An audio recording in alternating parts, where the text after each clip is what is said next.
Well, greetings, my friends. Our reading today is Daniel chapter 7 to 9. Now, from chapter 7 through the end of the book, chapter 12, they are visions that Daniel has concerning the latter days and the end times.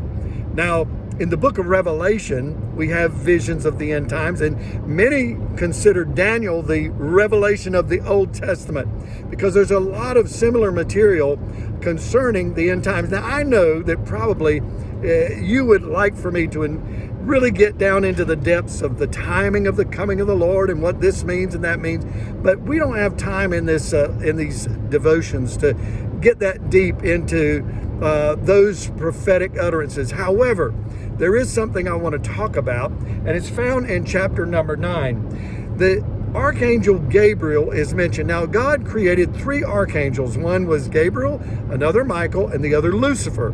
Lucifer rebelled against God, his pride, he was cast out of heaven.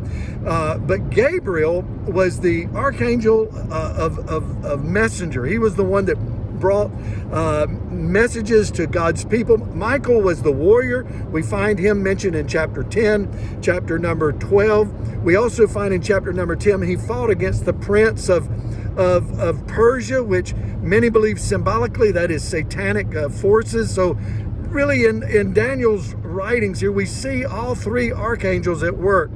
However, in chapter number 9, we find Gabriel, this messenger, bringing a word to Daniel. And I look down in verse number 22. He made me understand, speaking with me and saying, "Oh, Daniel, I have now come out to give you insight and understanding." You see, there was some of these prophecies Daniel didn't understand either. And I want to say there are some times that we don't quite understand what this means and that means when it comes to the prophetic, but we have to continue to try to understand and have the Spirit revealed to us. And this is what happened to Daniel. But in verse 23, there's a very important phrase. At the beginning of your pleas for mercy, a word went out, and I've come to tell it to you, for you are greatly loved.